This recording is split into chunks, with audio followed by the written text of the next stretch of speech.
पहले माफी चाहूंगा अगर ऑडियो में पंखे की आवाज आ रही, क्योंकि गर्मी ने पिछवाड़ा थपेड़ रखा और एसी काम नहीं कर रहा है। वैसा ही हालत बॉयज केस वाले एपिसोड की भी थी। आई काइंड ऑफ एक्सपेक्टेड कि यहाँ पर ये लोग कुछ बढ़िया पुल ऑफ करेंगे, स्पेशली जब फोर्थ हार्मनी की बात हो रही थी, लेकिन वही गरम करके ठंडा छोड़ने वाली बात हो गई। लेकिन अगर शुरुआत से शुरू करें तो this entire episode had one running theme, fuck around and find out. वो तो खैर पूरे बॉयज की है, लेकिन होमलैंडर ने अपने गॉडहुड को पूरी तरह से एम्ब्रेस कर लिया है और उसने फायर क्रैकर को बुला करके कहा कि दुनिया को ये बता देना है कि अपुनिज भगवान है। फिर इसके बाद हम बुचर को देखते हैं, जो रायन, जो पिछले एपिसोड में उसकी ठुकाई हुई थी अपने पापा के हाथों, उसको कंसोल करने की कोशिश कर रहा है। इन अ वे बुचर का एवरी सिंगल मूव, वो चाहे जितना भी कुछ कर ले कार्ल अर्बन, बुचर का हर एक मूव ऐसा लगता है ना कि वो मैनिपुलेट करने की कोशिश कर रहा है बस। और रायन से थोड़ी बहुत बात करता है और उसको समझाता है कि जो तूने किया अपने पापा से भिड़ने का काम बिना शक्तिशाली बने, बहुत बड़ी मूर्खता थी, क्योंकि होमलैंडर के खिलाफ वो एक बहुत बड़ा वेपन है बुचर की फाइट का। बट मेरे दिमाग में ना एक चीज और भी चल रही है। तुम लोग अगर नोटिस करोगे तो एपिसोड 1 से हम लोग टेरर को कुछ ज्यादा ही देख रहे हैं। इसकी अपीयरेंसेस पिछले कुछ सीजन्स में काफी कम थी, लेकिन अब हर एक एपिसोड में कहीं ना कहीं थोड़ा बहुत टेरर को दिखा दिया जाता है। हमको बता दिया गया है कि उसको बुचर जो है वो मेडिकेशन प्रोवाइड कर रहा है ताकि उसकी जो भी डिजीज है या फिर उसकी जो डेथ हो रही है उसको थोड़ा कंफर्टेबल बनाया जा सके। लेकिन मुझे ऐसा लगता है मामला इससे थोड़ा ज्यादा गंभीर है। देखो, कॉमिक बुक्स में क्या होता है ना कि टेरर का जो कैरेक्टर है वो बहुत ही इंटरेस्टिंग है। वो जितने भी सूप्स होते हैं ना उनको जाकर के काट लेता है और बिली बुचर की मदद करता है कई सारी फाइट्स में। बट द थिंग इज कि हम लोगों ने अभी तक टेरर का ऐसा कुछ शो में नहीं देखा। और तुम्हें पता है जो पूरी कॉमिक बुक है उसमें बिली बुचर को होमलैंडर के खिलाफ एज पे क्या चीज सेट करती है। ब्लैक नोआर जो है वो जैक फ्रॉम जुपिटर नाम के एक सुपर हीरो की तरह ड्रेसअप करता है और टेरर को जान से मार देता है। ये चीज बिली बुचर को इतना ज्यादा इन्फ्यूरिएट कर देती है कि वो जा करके सारे सूप्स को खत्म करने की ठान लेता है। आई फील कि ऐसा कुछ हम लोग यहाँ पर भी देखेंगे। हो सकता है कि बुचर टेरर को थोड़ा एनहांस करने की कोशिश कर रहा है ताकि होमलैंडर की फाइट में वो भी कुछ हेल्प कर सके, and then he will probably die. और तब जाके बुचर का दिमाग फिरेगा and he will lose his shit.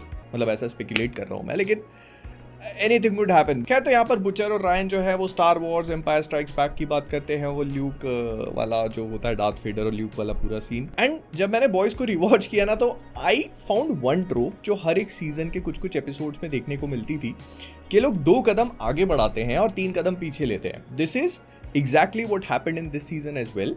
इन लोगों ने एक वायरस को क्रिएट किया जो कि सूप्स को खत्म करने की शक्ति रखता है, लेकिन क्योंकि वो इतना ज्यादा पावरफुल मैकगफिन है तो बॉयज वालों को समझ में नहीं आया इसके साथ क्या करें, तो उन्होंने उसको डिस्ट्रॉय कर दिया। बिकॉज अगर तुम सोच के देखो तो टेक्निकल स्टैंड पॉइंट से उस वायरस के साथ में ये शो 2 एपिसोड से ज्यादा नहीं चलता। तो उन लोगों ने जोई और समीर की मदद से इस पूरे वायरस को डिस्ट्रॉय किया और अब बहुत ही कन्वीनियंटली फ्रेंची उसको बनाने की कोशिश कर रहा है, जिसमें कई हफ्ते लगेंगे। एंड इस समय का फायदा उठा करके हमको कुछ फिलर एपिसोड्स दिखाए जाएंगे, जिसमें से ये भी था। मतलब आई फेल्ड की स्टोरी को बहुत ज्यादा प्रोग्रेस नहीं करता है। फिर दिखाया जा रहा है कि ह्यूई और बिली बुचर के बीच में फिर से थोड़ा बहुत टेंशन हो चुका है। एनी जो लास्ट वीक निकल के गई थी अब वो अपने पिताजी के पास पहुंच चुकी है। ये पूरा मोमेंट काफी इंटरेस्टिंग है एक्चुअली में। स्टारलाइट और उसकी पूरे पिताजी, इन अ वे उसका कनेक्शन एस्टैब्लिश करने की कोशिश करी गई और साथ में ये भी बताया कि वो क्या कुछ अपनी लाइफ में मिस कर रही है। मतलब उसकी माँ ने उससे क्या कुछ छीन लिया है। अगर मैं कॉमिक बुक्स की बात करूं तो कॉमिक बुक्स में स्टारलाइट का ऐसा कुछ भी नहीं होता। उसके माँ बाप जो होते हैं उसके पैदा होते साथ ही वो अपनी शक्तियों का यूज कर लेते हैं, जिस वजह से दे गेट ब्लाइंडेड और फिर वो स्टारलाइट को वॉट को भेज देते हैं। तो बचपन से ही वॉट वाले स्टारलाइट को एक फॉस्टर सिस्टम में रखते हैं ताकि वो बड़ी होके उन्हीं के 7 का पार्ट बन सके।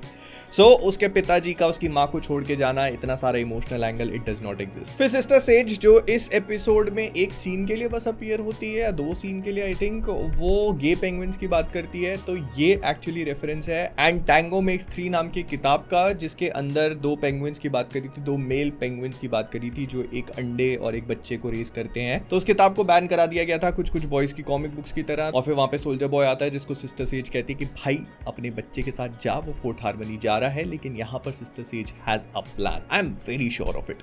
ये औरत कुछ भी बिना सोचे समझे नहीं करती। फिर बहुत सारे लोग पिछले 2-3 एपिसोड में ब्लैक नोआर कुछ बोल नहीं रहा था तो भाई लोगों ने थ्योरीज बनानी शुरू कर दी कि कॉमिक बुक्स की तरह यहाँ पर भी एक ट्विस्ट आने वाला है। देखो कॉमिक बुक्स में क्या होता है मैं तुमको बता देता हूँ, तो क्योंकि ये इस शो में नहीं होने वाला, तो this is not a spoiler for the show.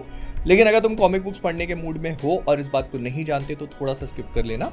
तो कॉमिक बुक्स में ब्लैक नोआ जो होता है वो एक्चुअली में होमलैंडर का क्लोन निकलता है, और जब होमलैंडर व्हाइट हाउस वगैरह को टेक ओवर करता है तो ब्लैक नोआ जाता है और अपना मास्क उतार के होमलैंडर को वही मारता है। तो जब हमको ये बता दिया गया था कि ब्लैक नोआ जो है किसी का रिप्लेसमेंट है, और फिर एपिसोड 1 से वो बोलना बंद कर चुका है, तो लोगों ने सोचा हाँ ये ट्विस्ट आएगा कि होमलैंडर का क्लोन है, बट नहीं, इस वाली थ्योरी को डिबंक कर दिया क्योंकि वो अपना मास्क उतार के बात करने लग रहा है। तो ये वही सेम कैरेक्टर है जो हमको पिछले सीजन में दिखाया गया था। वो बस मेथड एक्टिंग करने की कोशिश कर रहा था एंड डीप से नाराज है क्योंकि डीप ने उसको धोखा दे दिया था। जो स्टैन एडगर है उसको किडनैप करके ले जाता है और सारा क्रेडिट चोरी कर लिया उसने। फिर मुझे अच्छा लगा कि इन लोगों की स्ट्रैटेजीज होमलैंडर को गॉड बनाने की बड़ी इंटरेस्टिंग है। सबसे पहले तो इलॉन मस्क को बैप्टाइज कराने की बात करी जा रही है, उसके नीचे 3-4 पॉइंट और थे।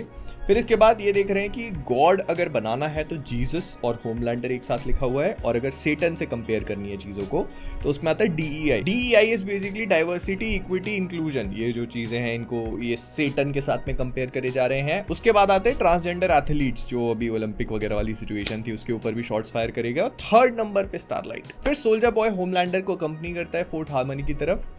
यहाँ पे इनकी कन्वर्सेशन होती है जिससे ये पता चलता है कि स्टॉर्म फ्रंट जो होमलैंडर के साथ में थी उसका सोल्जर बॉय के साथ में भी कनेक्शन था। मतलब That is not the only thing they share. और फोर्ट हार्मनी, नीडलेस टू से कि ये मार्वल MCU का जो कैप्टन अमेरिका का कैंप लीहाई था उसकी पैरोडी है। आई लाइक द आइडिया कि इन लोगों ने सोल्जर बॉय जो इस पूरे शो में क्रिएट किया हुआ है, कॉमिक बुक्स में तो उसका बहुत ही डिफरेंट वर्जन है, लेकिन इस शो में जो उसको क्रिएट किया है तो ये बहुत हद तक कैप्टन अमेरिका के फुटस्टेप्स को फॉलो करता है। ये कंपाउंड V से बना हुआ है, जैसे captain America super soldier serum से बना हुआ था। इसका कंपाउंड V V1 है जो सबसे पोटेंट वर्जन है, और इस वजह से ये इमॉर्टल है और इसको कोई टच भी नहीं कर सकता, वो वायरस भी इसको हार्म नहीं कर सकता, एंड उस V1 को कोई रेप्लिकेट भी नहीं कर पाया। Same as super soldier serum जो डॉक्टर अर्स्किन स्टीव रॉजर्स को इंजेक्ट करते हैं, वो बस एक ही था। उसके बाद उसके जैसा दोबारा कुछ बन नहीं पाया। अगर बनाने की कोशिश करते तो उनमें कहीं ना कहीं छोटे मोटे फ्लॉज निकल ही आते हैं। फिर इसके बाद इसकी कुकर्मों की वजह से इसको क्रायो स्लीप में डाल दिया गया था। स्टीव रॉजर्स भी क्रायो स्लीप में था, लेकिन उसका रीजन कुछ और था। दोनों वापस आने के बाद मैन आउट ऑफ टाइम है, मतलब इस टाइम में फिट नहीं होते हैं। दोनों की पावर्स बहुत सिमिलर लेवल पे हैं, दोनों शील्ड के साथ में फाइट करते हैं, बस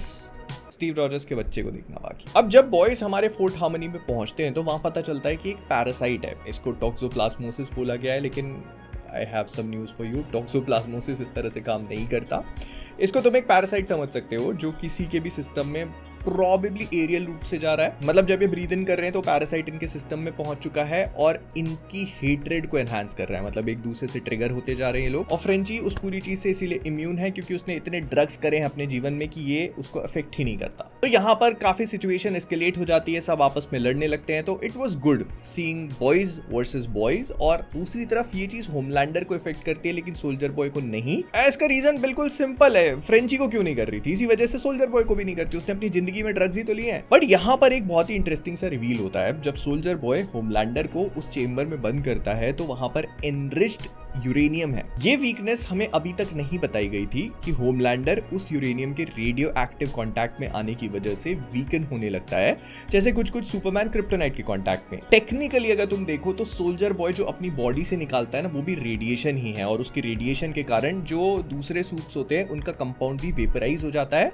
इसीलिए वो पावरलेस हो जाते हैं। लेकिन इस चीज को ना इतना स्पेसिफिकली अभी तक बताया नहीं गया। तो ये यूरेनियम जो होमलैंडर की हल्की फुल्की वीकनेस है वो इसी चीज को डिनोट करता है। अब अगर इस चेंबर में कोई भी दूसरा सूप होता ना तो वो डेफिनेटली मारा जाता, बहुत ही गंदी मौत। लेकिन होमलैंडर क्योंकि होमलैंडर है तो वो सर्वाइव कर रहा है, उसकी बॉडी हील करती जा रही है। लेकिन हाँ, ये चीज भी होमलैंडर को इफेक्ट करती है। अगर वो उस चेंबर में कई महीनों कई सालों बंद रहेगा तो प्रॉबेबली बहुत हालत खराब हो जाएगी। अब अगर मैं कॉमिक बुक्स की बात करूं तो वहां पर भी यूरेनियम का यूज किया जाता है, लेकिन वो इनरिच्ड नहीं, डिप्लीटेड यूरेनियम होता है। तो आर्मी वाले और वॉट वाले जब भी सूप्स को रोकना होता है तो वो DU मतलब डिप्लीटेड यूरेनियम की जो बुलेट्स होती हैं उनसे सूप्स पे शूट करते हैं, जो कि उनको मार देता है या बहुत ज्यादा वीकन कर देता है। इनफैक्ट आखिरी में जब ब्लैक नोआ सब कुछ टेक ओवर कर लेता है ना, तो इन्हीं बुलेट्स का यूज किया जाता है उसके खिलाफ। खैर, हमें आखिरी में पता चलता है कि इस पूरी चीज, इस पूरे पैरासाइट की जो जड़ है वो क्विन नाम का एक सूप है। ये सोल्जर बॉय के साथ इस पूरे कैंप में था। जब सोल्जर बॉय को V1 दिया गया तब क्विन को भी दिया गया, और क्विन जो है वो सोल्जर बॉय से हेट करता था बिकॉज वो एक रिच ब्रैट था एंड उसको लगता था, क्विन को लगता था कि Soldier Boy does not deserve to be here.